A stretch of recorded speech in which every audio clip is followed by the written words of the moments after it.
Hello readers, welcome to this channel. Please subscribe and leave a like for us. It means the world to us. Also, share this video with your loved ones and turn on post notifications so you don't miss future videos from us. Thank you. As you do so, sit back and relax as we dive into this story. The grand ballroom of Ashford Manor sparkled under the light of 1,000 candles. Ladies in silk gowns twirled across the polished marble floor, while gentlemen in tailored suits discussed business and politics in hushed tones. Everything about the evening screamed wealth and privilege, from the golden chandeliers hanging overhead to the orchestra playing soft melodies in the corner. 17-year-old Elena Martinez stood near the entrance, feeling completely out of place. Her simple cream-colored dress, borrowed from her employer's daughter, looked plain compared to the elaborate gowns around her. She clutched a small notebook to her chest, the one possession she never went anywhere without. Inside its worn pages were her translations, her practice exercises, and her dreams written in 6 different languages. Elena worked as a translator's assistant for Mr. Whitmore, a kind elderly gentleman who had brought her to this event. He believed she deserved to see how the upper class conducted their business dealings, even if she would never truly belong to their world. She was grateful for the opportunity, but every glance from the aristocrats reminded her that she was different.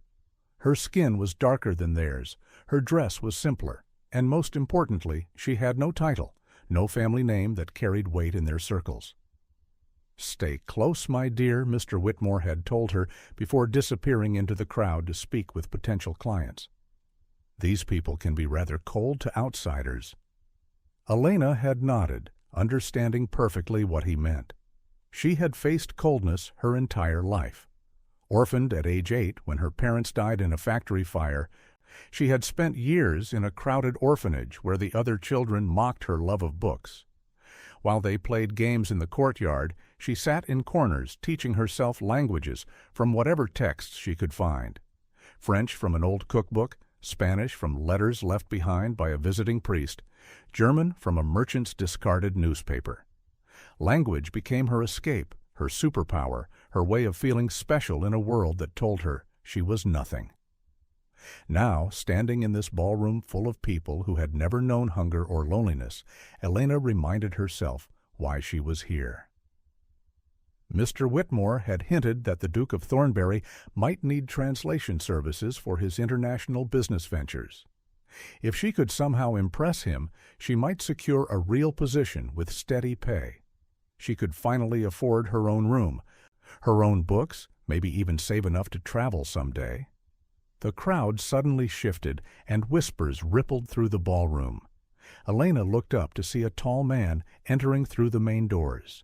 He wore a black suit with a deep blue vest, and his dark hair was combed back perfectly. His face was all sharp angles and cold expressions. This had to be the Duke of Thornbury.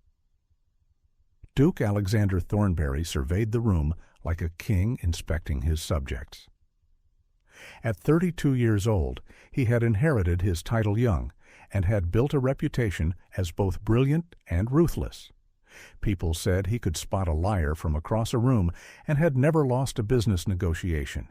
They also said he had no patience for fools or anyone he considered beneath him. Elena watched as people rushed to greet him, offering compliments and trying to catch his attention. He responded with brief nods, his gray eyes showing no real warmth. When those eyes swept across the room and landed on her for just a moment, Elena felt her stomach drop. His gaze was sharp and measuring, as if he could see right through her borrowed dress to the orphan girl underneath. She looked away quickly, pressing herself against the wall and wishing she could disappear. This had been a mistake. What made her think someone like the Duke would ever take her seriously?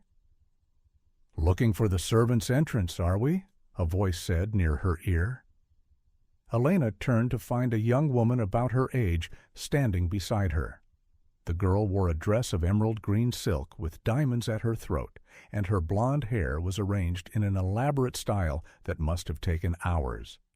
Her smile didn't reach her cold blue eyes.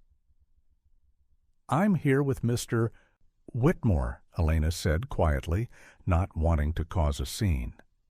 Oh, the translator? How charitable of him to bring his help along. The blonde girl laughed, and two other ladies nearby joined in. Though I must say, you do stand out rather awkwardly. Perhaps next time you might consider whether you truly belong at such events. Heat flooded Elena's cheeks. She wanted to say something back, to defend herself, but the words stuck in her throat. These were the Duke's guests, probably daughters of important families. She couldn't afford to make enemies. "Leave her alone, Margaret," another voice cut in. A young man with kind brown eyes stepped between them. "There's no need for cruelty," Margaret huffed. "I'm simply being honest, Thomas. Look at her. She clearly doesn't belong here." "Belonging is about character, not clothing," Thomas said firmly. He turned to Elena with an apologetic smile. "I'm Thomas Blackwood. Please ignore her. Some people mistake rudeness for sophistication." Before Elena could thank him, a loud voice boomed across the ballroom. "Ladies and gentlemen, the Duke of Thornbury will now address us regarding his new international trade initiative." The crowd moved toward the center of the room where a small platform had been set up. The Duke climbed the steps with confident strides, and the room fell silent. "Good evening," he began, his voice carrying authority. "As many of you know, I am expanding my business ventures into France, Spain, Italy, and beyond. This requires not only financial investment, but also cultural understanding and clear communication across language barriers." Elena's heart began to beat faster. This was it. This was the opportunity Mr. Whitmore had mentioned. "I am seeking individuals of exceptional skill," the Duke continued. "Not merely those who can translate words, but those who understand the nuances of diplomacy and trade in multiple languages. If you know of anyone qualified, I encourage recommendations." Several hands went up immediately. Wealthy men began calling out names of their relatives or business associates, each claiming to have the perfect candidate. The Duke listened with a bored expression, clearly unimpressed. Mr. Whitmore caught Elena's eye from across the room and gave her an encouraging nod. He wanted her to speak up, to present herself. But how could she? She was nobody. The Duke would laugh her out of the room. "Your Grace," Margaret's voice rang out suddenly. "Might I ask what qualities beyond language skills you seek?" The Duke's eyes settled on her. "Intelligence, discretion, and most importantly, someone of proper breeding who can represent my household with dignity. This person will attend high-level meetings and social functions. They must fit in with aristocratic society." Elena's hope crumbled. Proper breeding, aristocratic society. He might as well have said, "Not someone like you," directly to her face. Margaret smiled triumphantly in Elena's direction, as if the Duke had confirmed every cruel thing she had said. "Are there any other questions?" the Duke asked. The room remained silent. Elena looked down at her notebook, fighting back the sting of tears. She had been foolish to hope. No matter how many languages she spoke, no matter how hard she studied, she would never be enough for people like the Duke of Thornbury. Her background, her lack of family name, would always mark her as unworthy. The ballroom buzzed with conversation as the Duke stepped down from the platform.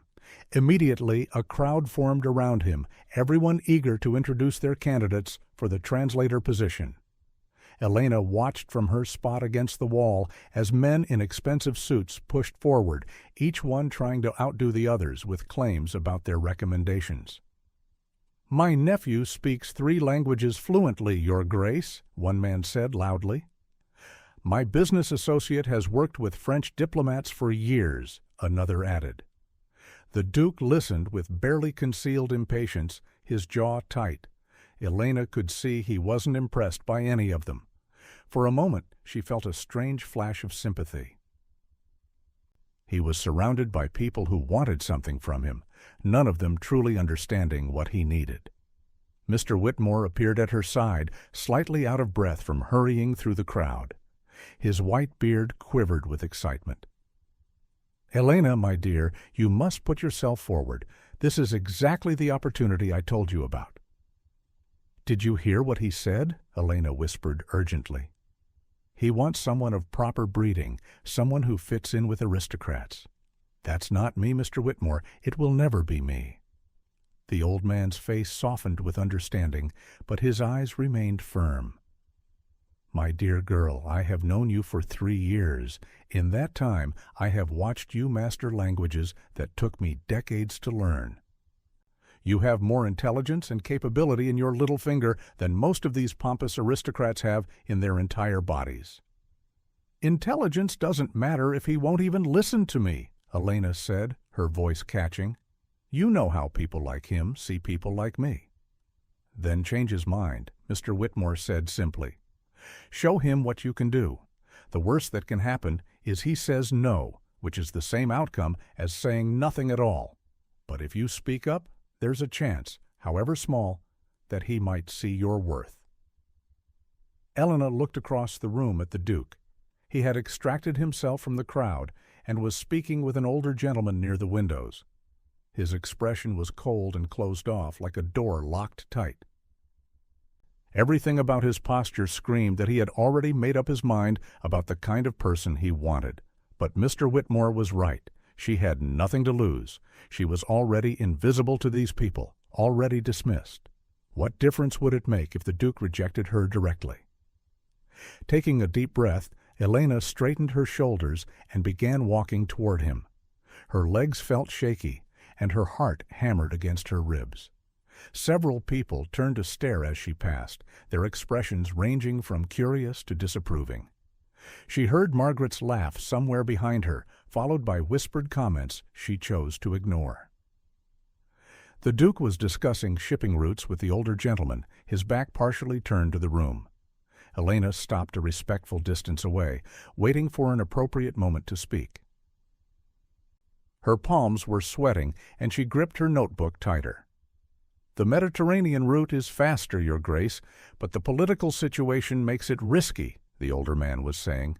"Precisely why I need someone who can navigate those political waters through proper communication," the Duke replied. His voice was crisp and businesslike, without a trace of warmth. Elena cleared her throat softly. Neither man noticed.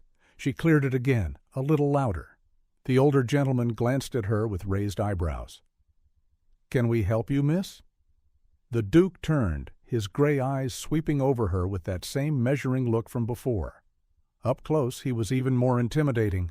He stood several inches taller than her, and his presence seemed to fill the space around them.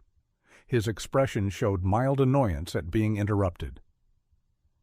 "Your Grace," Elena began, and was mortified when her voice came out as barely a whisper. She cleared her throat again and forced herself to speak louder. "Your Grace, I would like to present myself as a candidate for the translator position." For a long moment the Duke simply stared at her. His expression didn't change, but something flickered in his eyes that might have been surprise or disbelief. "You?" he said finally, the single word heavy with skepticism. "Yes, Your Grace." The older gentleman beside him chuckled. "Your Grace, I believe this young lady may be confused. The position requires extensive qualifications and—" "I'm not confused," Elena interrupted, then immediately regretted her boldness. But she had come this far. She might as well finish. "I understand the requirements perfectly. I can provide those qualifications." The Duke's eyebrow arched slightly. "Can you indeed?" His tone was mocking, as if she had just claimed she could fly. "And what makes you think you're qualified for a position in my household?" Elena felt the weight of stares pressing on her from all sides. The nearby conversations had died down as people noticed the exchange. This was the moment. She could back down, apologize for wasting his time, and disappear into the crowd. Or she could prove that she was more than what he assumed. She lifted her chin. "I speak 6 languages, Your Grace." The words came out clear and steady, much stronger than she felt inside. The effect was immediate and dramatic. The Duke's expression froze. The older gentleman's mouth fell open. Behind her, Elena heard gasps and whispers exploding across the ballroom. "Impossible," the Duke said flatly. "You're lying." "I'm not, Your Grace." Elena's hands had stopped shaking. A strange calm settled over her now that she had spoken the truth. "I speak English, French, Spanish, German, Italian, and Portuguese. I can read and write in all six, and I understand the cultural context necessary for diplomatic communication." The Duke's eyes narrowed.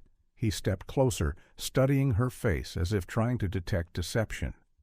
6 languages is a remarkable claim for someone so young. Where exactly did you receive this education? Which prestigious academy? "I taught myself, Your Grace." Another wave of shocked whispers rippled through the crowd. Elena saw Margaret near the front, her mouth twisted in disbelief and anger. "Taught yourself," the Duke repeated slowly. "How convenient."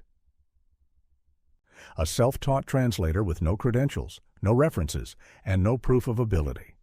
"Tell me, what exactly do you do for employment?" "I work as an assistant to Mr. Whitmore, a professional translator. I've been studying under his guidance for 3 years while continuing my independent language studies." "An assistant?" The Duke's lips curved into a cold smile. "So you're a servant attempting to rise above your station. How ambitious." The words stung, but Elena had expected them.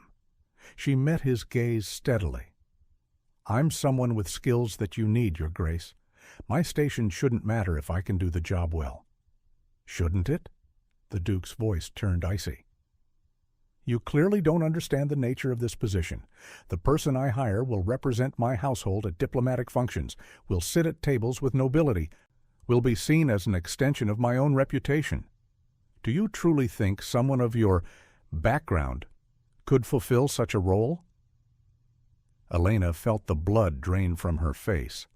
Around them, the crowd had grown larger. They were all watching, waiting to see her humiliation. This was what she had feared, the rejection she had known would come. But something inside her refused to break. She had spent her whole life being told she wasn't good enough, that she should accept her place at the bottom. Every time someone had doubted her, she had proven them wrong through sheer determination. Maybe she couldn't change how the Duke saw her background, but she could show him her abilities. "My background doesn't affect my ability to translate or communicate, Your Grace," she said, her voice growing stronger. "If you doubt my skills, test me. Choose any language. Give me any document. I'll prove I'm qualified." The Duke's expression shifted. The mockery faded, replaced by something sharper and more calculating. He was studying her with new interest, as if she had just become a puzzle worth solving. "You're very confident," he said slowly. "Perhaps foolishly so. Or perhaps I simply know my own abilities." A long silence stretched between them. Elena could hear her own heartbeat, could feel the weight of dozens of eyes watching this impossible standoff between the Duke and the orphan girl who dared to challenge him. Then the Duke smiled, and it wasn't a kind smile. It was the smile of a predator spotting easy prey. "Very well," he said softly. "Let's see if your confidence is justified, or if you're simply a liar looking for an opportunity above your station." The Duke turned to the older gentleman beside him. "Lord Hampton, you have business contacts in France, do you not?" Lord Hampton nodded slowly, still looking stunned by the entire exchange. "Yes, Your Grace, I conduct trade with several French merchants." "Excellent. Do you have any correspondence with you, in French?" Yes, actually." Lord Hampton reached into his jacket and pulled out a folded letter. "I received this just yesterday regarding a shipment dispute. I haven't had time to have it properly translated yet." The Duke took the letter and turned back to Elena. His gray eyes glittered with challenge. "Here, translate this, out loud, so everyone can hear." Elena's mouth went dry as he handed her the letter. This was it, her one chance to prove herself or be exposed as a fraud in front of everyone. She unfolded the paper with trembling fingers and scanned the French text. Her heart sank slightly. The letter was written in formal business French with several complex legal terms. It wasn't impossible, but it would require careful translation. She took a deep breath and began reading, translating the French into English as she went. To the esteemed Lord Hampton, regarding the shipment of textiles dated the 15th of August, we regret to inform you that there has been a significant delay due to disputes at the Customs House in Marseille. She continued, carefully translating each line. The room had gone completely silent. Elena was aware of the Duke watching her intently, his expression unreadable. She focused on the words, drawing on everything she had learned from years of study. Therefore, we request a renegotiation of terms, as the original contract did not account for such unforeseen circumstances. We await your prompt response. With respect, Monsieur Claude Beaumont. Elena finished and looked up. Her hands were shaking again, but she had done it. She had translated the entire letter without hesitation. Lord Hampton's eyes had widened. That's exactly what my translator told me this morning, word for word, essentially. A murmur ran through the crowd. Elena saw surprise on many faces and annoyance on others. Margaret looked furious, but the Duke's expression remained skeptical. One letter proves nothing. French is common enough among the educated. What about the other languages you claim to know? Before Elena could respond, a stout man pushed forward from the crowd. Your Grace, I am Senor Rodriguez, a Spanish merchant. If you permit, I would like to test the girl's Spanish. The Duke nodded. Please do. Senor Rodriguez began speaking rapidly in Spanish, his accent thick and his words flowing quickly. Elena listened carefully, then responded in fluent Spanish. They exchanged several sentences discussing trade routes and shipping prices. The merchant's expression shifted from skeptical to impressed. She is excellent, he said, switching back to English. Her Spanish is flawless with proper grammar and even some regional expressions. She has clearly studied extensively. German next, the Duke said curtly, not giving Elena time to feel relieved. Someone test her German.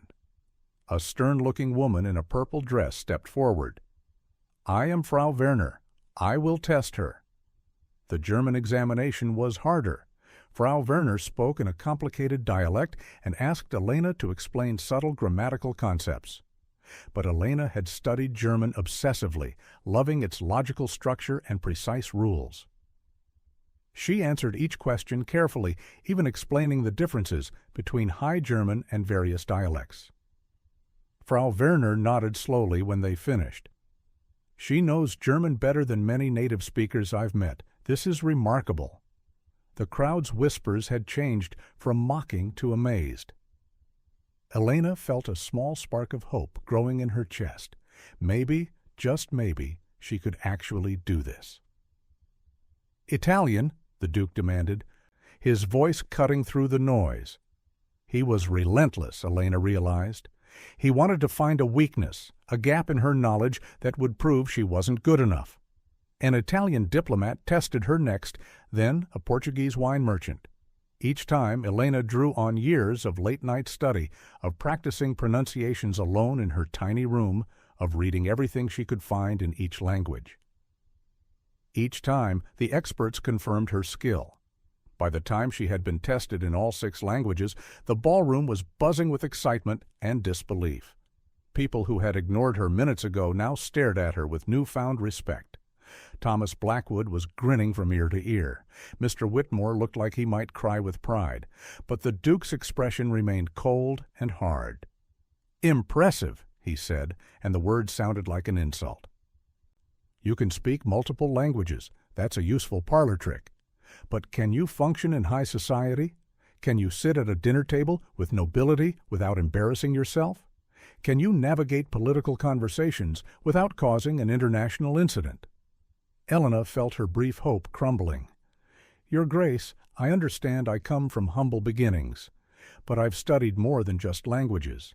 I've read extensively about history, politics, diplomacy, and culture. I've observed how negotiations work through Mr. Whitmore's business. I may not have been born into your world, but I've prepared myself to enter it."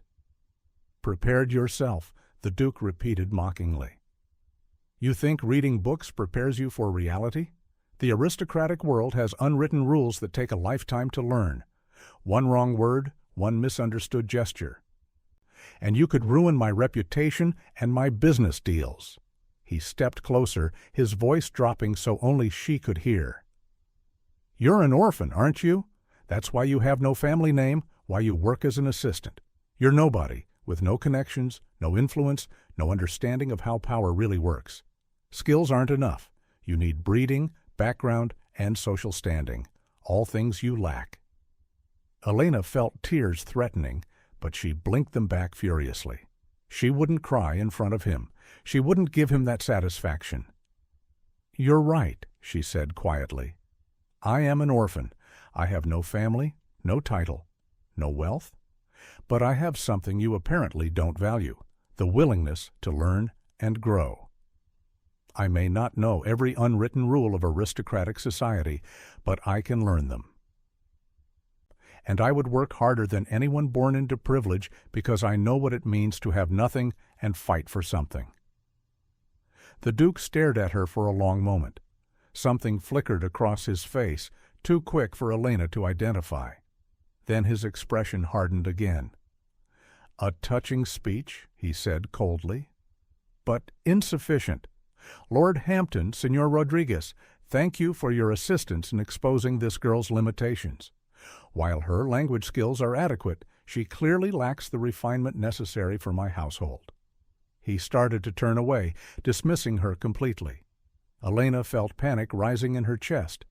This couldn't be how it ended. She had proven her abilities. What more did he want? "Wait," she called out, her voice desperate. "Please, Your Grace, give me one real chance. Let me prove I can do more than just translate words." The Duke paused, but didn't turn around. "I don't give chances to those unworthy of them." "How do you know I'm unworthy if you won't even test me properly?" Elena's voice grew stronger, fueled by frustration and anger. "You've tested my languages, but you haven't tested my understanding. Give me a real diplomatic scenario. Let me show you I can navigate complex situations." The ballroom had gone silent again. Everyone was watching this impossible confrontation, this nobody girl challenging the most powerful duke in the region. Slowly, the Duke turned back to face her. His eyes were cold as winter ice. "You want a real test? Very well. Let's see how you handle real pressure." The Duke surveyed the crowd, his expression calculating. Then his gaze settled on someone near the back of the room. "Lord Ashford, if you would be so kind as to step forward." A tall man with silver hair and sharp features made his way through the crowd. Elena recognized him as their host, the owner of this manor. He looked curious about what the Duke was planning. "Lord Ashford speaks fluent French and has business interests in Spain and Italy," the Duke explained, his eyes never leaving Elena's face. "He will play the role of a foreign dignitary at a crucial business negotiation. Miss Martinez, you will serve as my translator during this negotiation. However, there's a complication." The Duke's smile turned cruel. "Lord Ashford will be deliberately difficult. He will use idioms, make cultural references, and test whether you can communicate not just words, but intent and nuance. Additionally, he will occasionally speak in ways designed to trap you into creating diplomatic incidents. Your job is to translate accurately while preventing any misunderstandings that could damage the negotiation." Elena swallowed hard. This was far beyond simply translating a letter. This would require understanding context, reading between lines, and making split-second decisions about how to convey sensitive information. "And to make it more interesting," the Duke continued, "we'll switch languages throughout the conversation. Lord Ashford will move between French, Spanish, and Italian. You must keep up without missing a beat.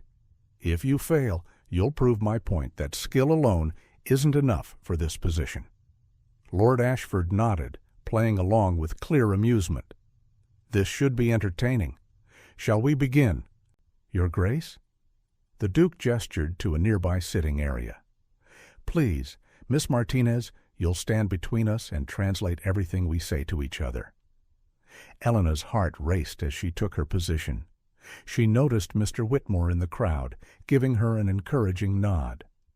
Thomas Blackwood was watching with concern. Margaret looked pleased, clearly expecting Elena to fail spectacularly. The Duke settled into a chair, his posture relaxed, but his eyes alert. Lord Ashford sat across from him, and immediately his entire demeanor changed. He transformed into a haughty foreign diplomat, his expression proud and slightly contemptuous. "Votre Grace," Lord Ashford began in French, "I must express my profound disappointment with your previous proposals. They show a remarkable lack of understanding of our cultural values." The words were polite on the surface, but the tone was insulting. Elena recognized the trap immediately. If she translated the tone too harshly, the Duke might take offense and the negotiation would fail. If she softened it too much, he wouldn't understand the severity of the criticism. She translated carefully. "Your Grace, Lord Ashford states that he has concerns about the previous proposals and feels they may not fully align with his country's cultural values." The Duke's eyebrow raised slightly, but he didn't react otherwise. "Tell him I'm interested in understanding his specific concerns so we can address them." Elena switched to French, making sure her tone was respectful but firm. Lord Ashford listened, then responded with a rapid stream of French that included several idioms and cultural references. Elena had to think quickly, translating the meaning rather than the literal words. They continued back and forth, with Lord Ashford suddenly switching to Spanish mid-sentence, then jumping to Italian without warning.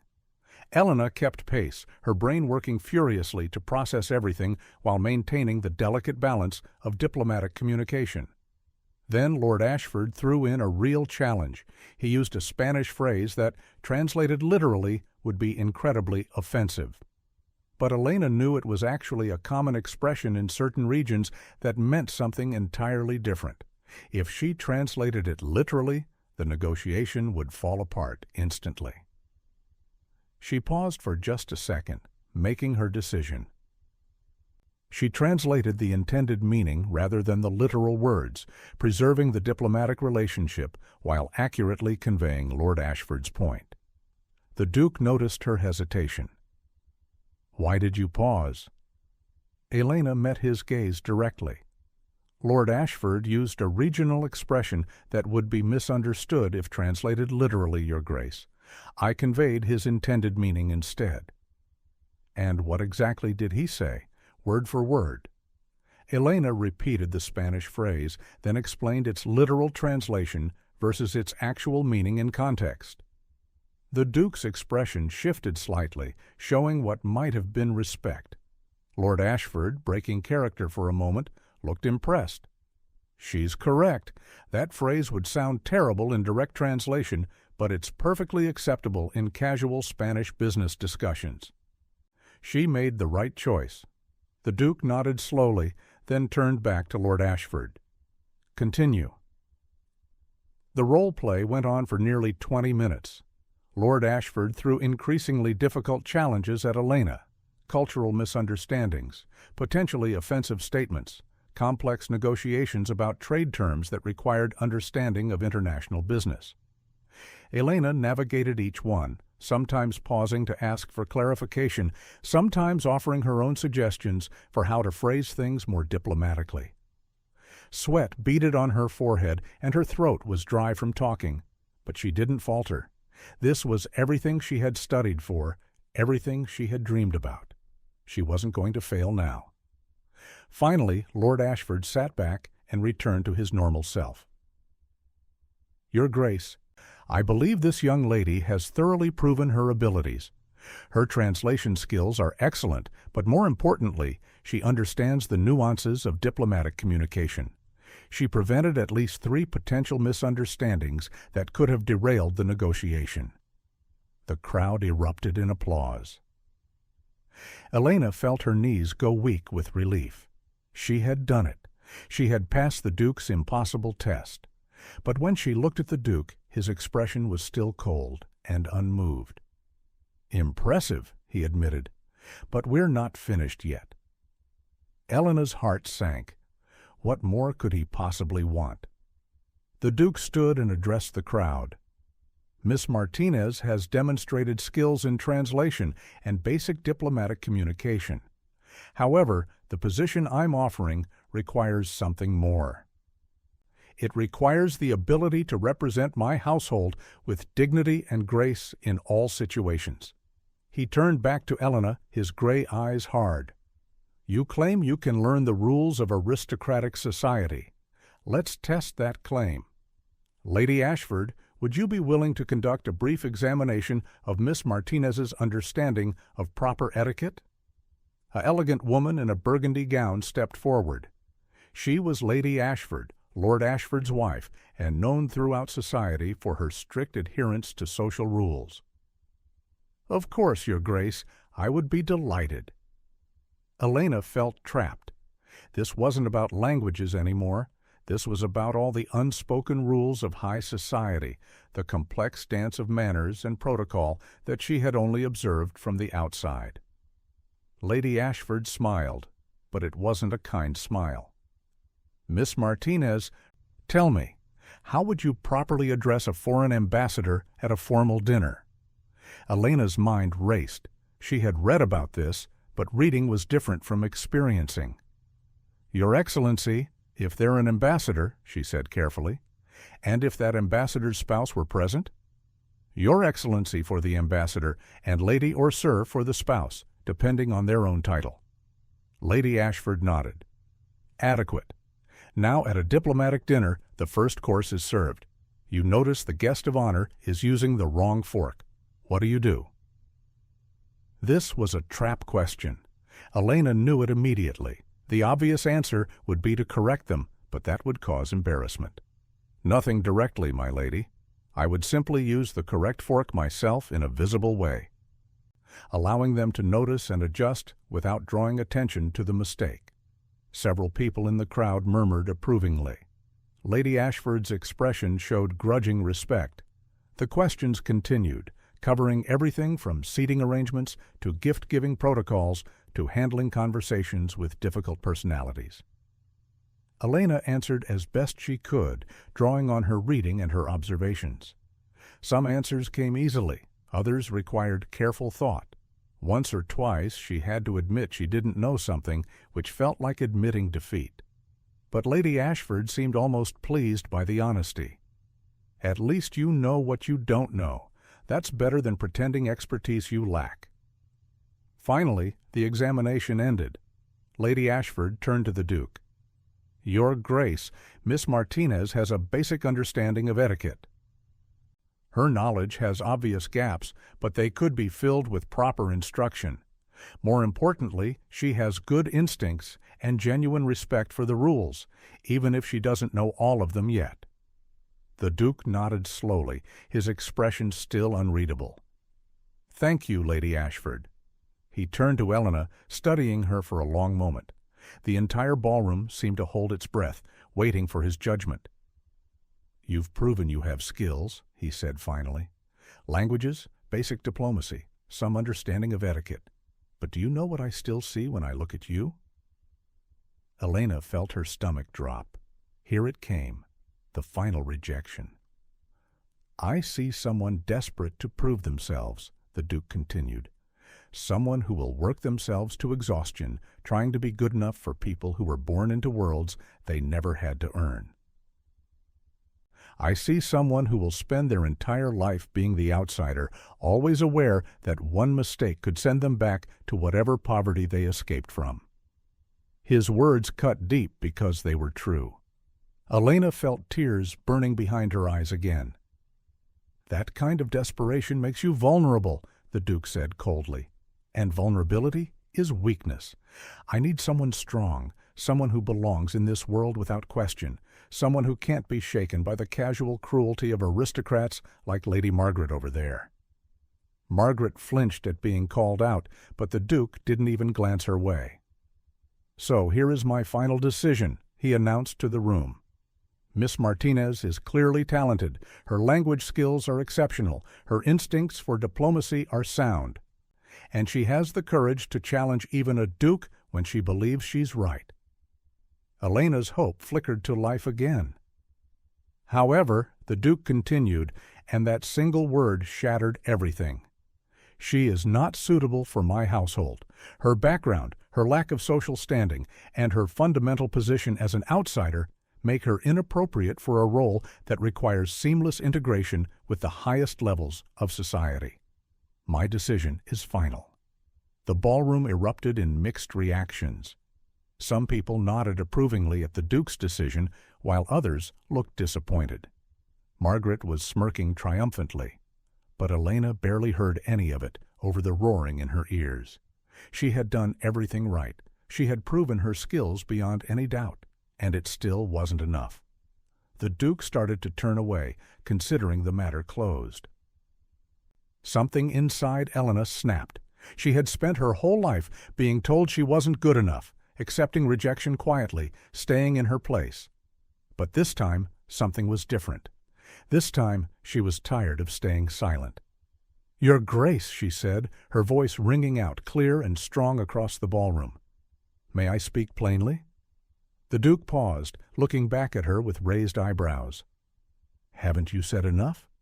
"No," Elena said firmly. "I haven't. You've tested my skills and found them more than adequate. You've examined my knowledge and acknowledged my capabilities. But you're still rejecting me, and I think I deserve to know the real reason why." A dangerous glint appeared in the Duke's eyes. "I've given you my reason. Your background—" "My background has nothing to do with my ability to do this job," Elena interrupted, and gasps echoed through the crowd. No one interrupted the Duke of Thornbury, but Elena was past caring about protocol. "You say I'm desperate to prove myself. You're right, I am. But do you know why?" Her voice grew stronger, fueled by years of suppressed anger and pain. "Because people like you have spent my entire life telling me I'm not good enough. Not because of my abilities, not because of my character, but because of circumstances I couldn't control. I didn't choose to be orphaned. I didn't choose poverty. But I did choose to fight, to learn, to become something more." The Duke's jaw tightened, but Elena didn't stop. "You talk about vulnerability like it's a weakness. But you know what real weakness is, Your Grace. It's being so afraid of what other people think that you reject someone who could serve you brilliantly.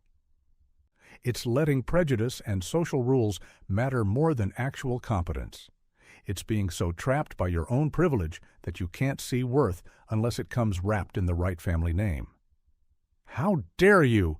the Duke began, his voice deadly quiet. "How dare I?" Elena's eyes blazed. "How dare you? You claim to want the best person for this position, but you only want the best person who looks right, who was born right, who fits into your comfortable world without challenging it. That's not strength, Your Grace. That's cowardice." The ballroom was completely silent now.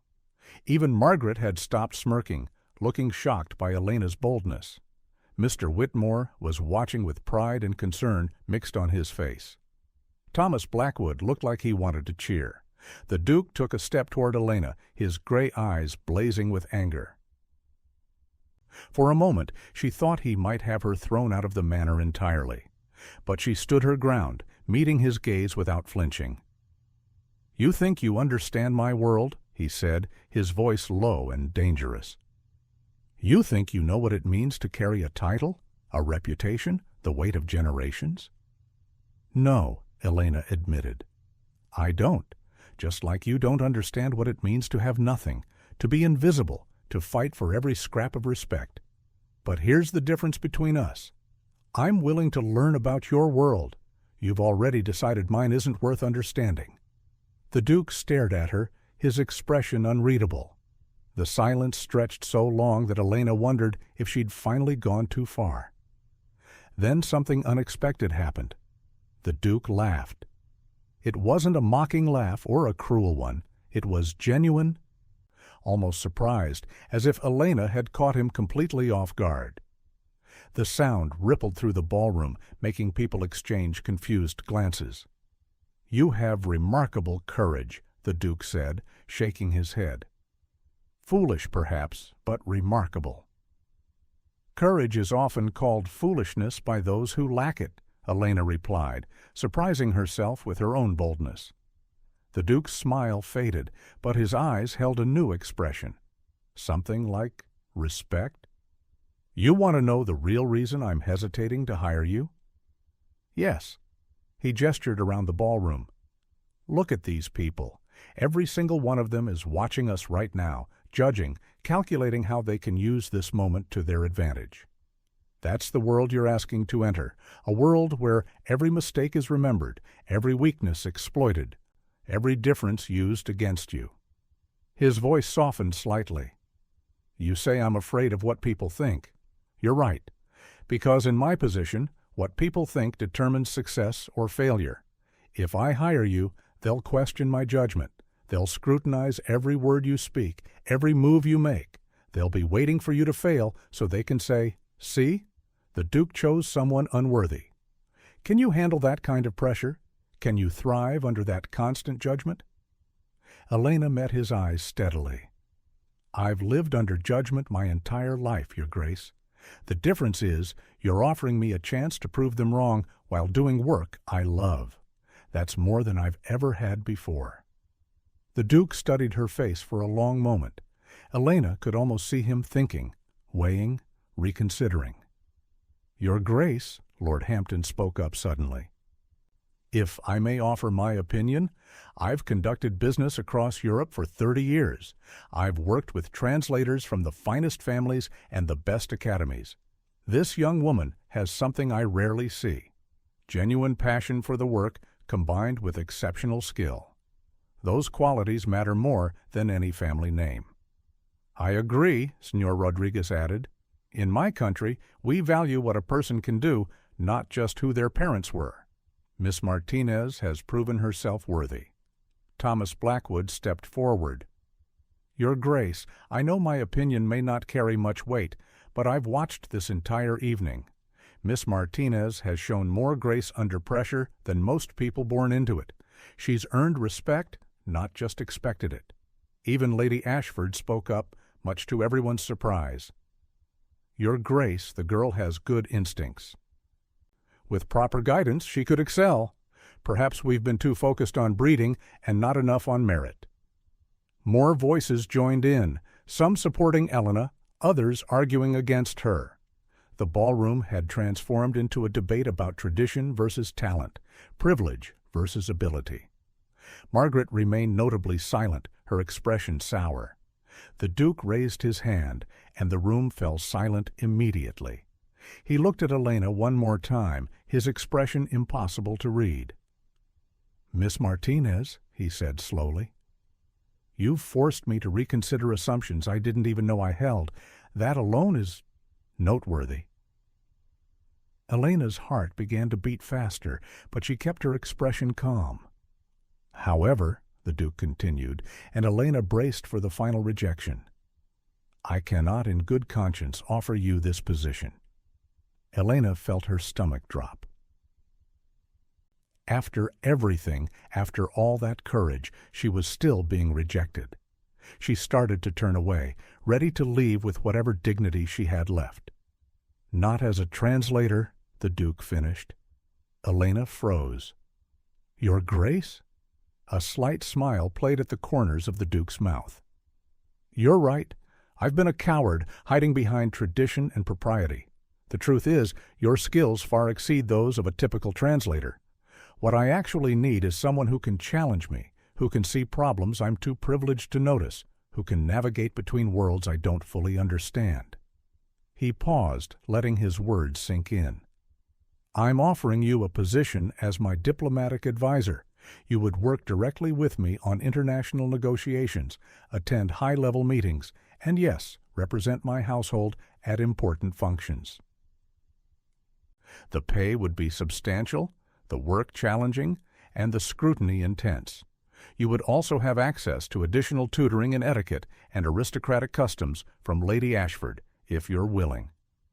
Elena's mouth fell open. She couldn't speak, couldn't quite process what was happening. "But understand this," the Duke said, his voice growing serious. "I'm not doing this out of charity.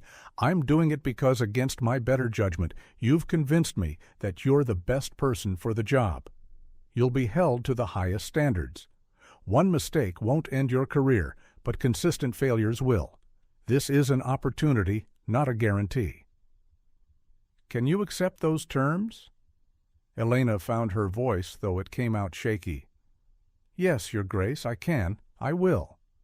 The Duke nodded. "Then we have an agreement. You'll start next Monday. Come to Thornbury House at 8 in the morning. We'll discuss your specific duties and begin your training." The ballroom erupted in applause and chatter. Some people looked genuinely happy, others disapproving, and a few simply confused by the entire turn of events. Elena felt dizzy, like the floor had shifted beneath her feet. Mr. Whitmore pushed through the crowd and embraced her, tears streaming down his face. "My dear girl, I'm so proud of you. So incredibly proud." Thomas Blackwood grinned widely. "That was the bravest thing I've ever seen. Congratulations, Miss Martinez." Even Lord and Lady Ashford offered their congratulations, with Lady Ashford adding, "I look forward to our etiquette sessions.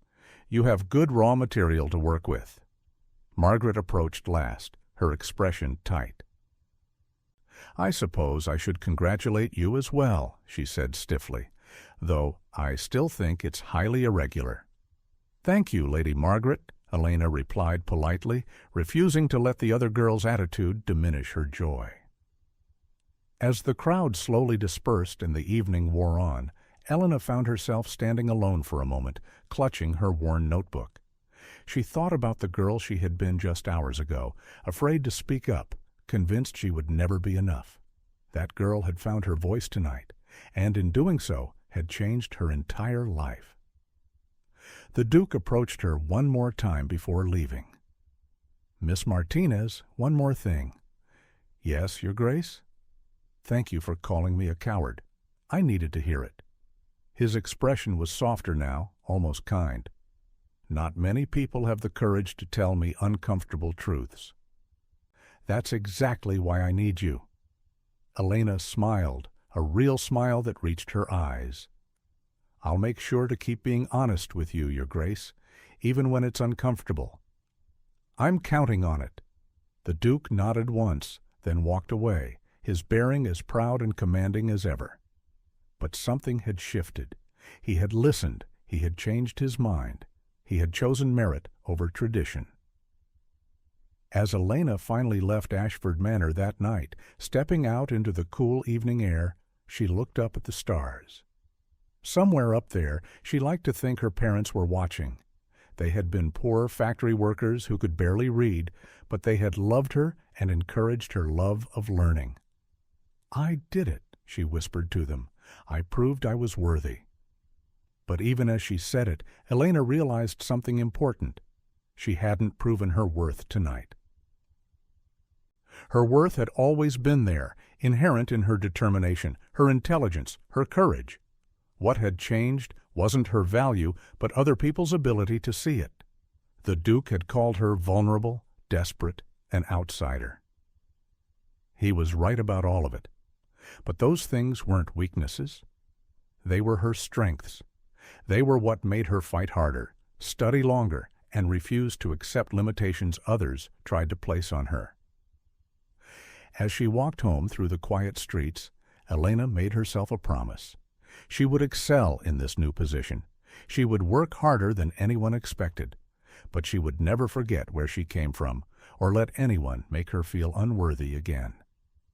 She spoke 6 languages, but she had learned something even more valuable tonight, the language of self-worth, spoken in the voice of courage that refused to be silenced. And that was a language everyone needed to learn.